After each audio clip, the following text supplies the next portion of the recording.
आज के तारीखी कन्वेंशन को आगे बढ़ाते हुए मैं अपने सिंध से आए हुए मेहमान मेंबर सिंध बार कौंसल जनाब मोहम्मद अशरफ समू साहब से दरख्वास्त करूंगा कि आप आएँ और अपने ख्यालात का इजहार करें।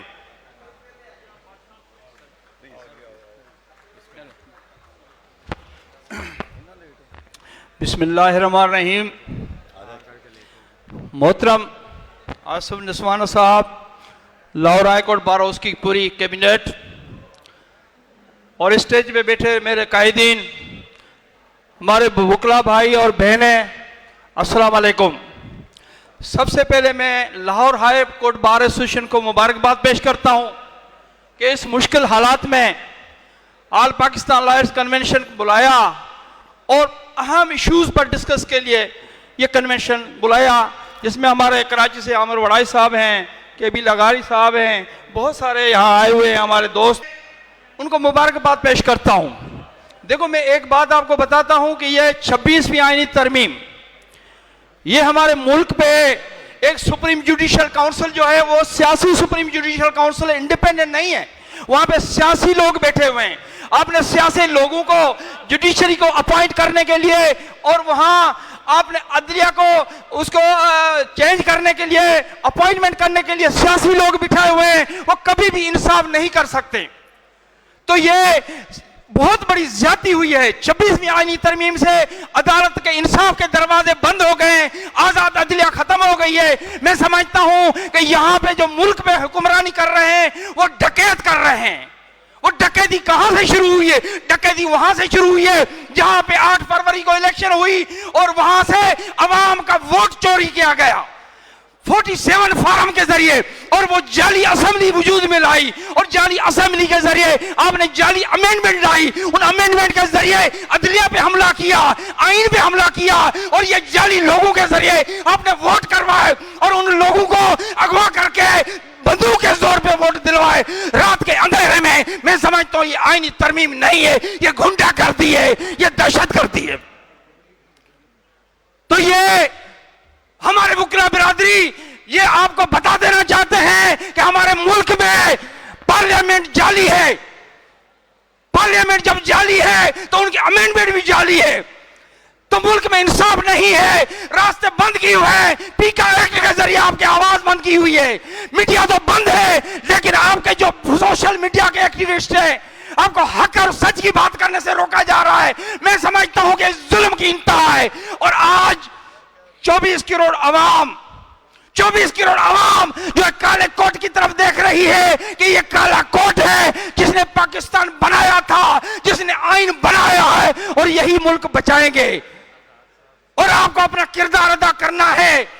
मैं समझता हूं कि यहां पे जो सिंध में हो रहा है, हमारे आमिर वड़ाई साहब ने, उनकी क़यादत कोराई साहब ने जो कन्वेंशन बुलाया था जिसमें 4 नुकात पे पीका एक्ट के खिलाफ 26वीं तरमीम, 6 कैनाल्स और कारपोरेट लैंड के खिलाफ रेजोल्यूशन पास हुए।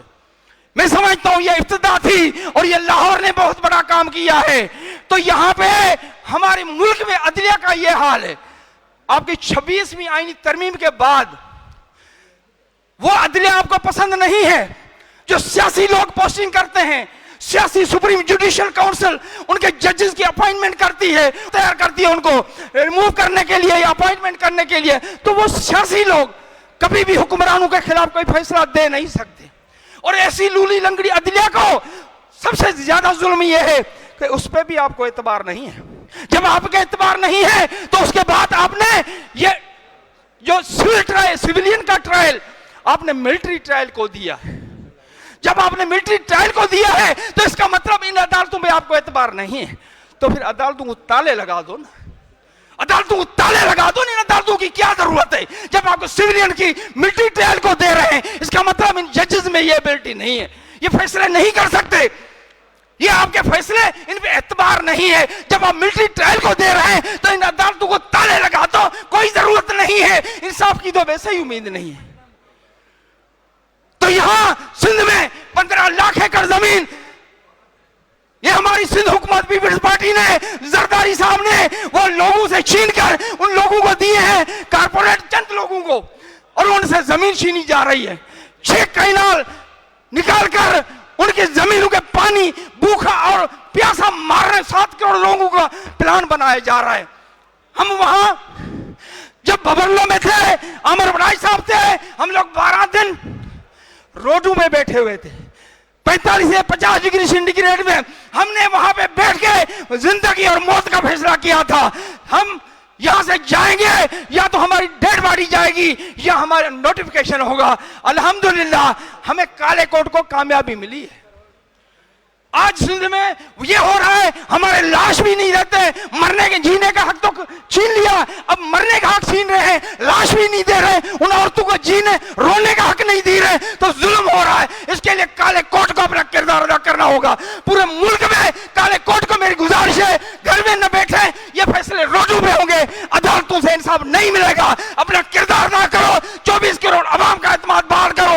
ना असेंबलियां है। आखिर में एक शेर में कहूंगा, मौजूदा हुक्मरानों के लिए हकीकत बदल नहीं सकती, बनावट के उसूलों से खुशबू आ नहीं सकती कागज के फूलों से। बहुत शुक्रिया।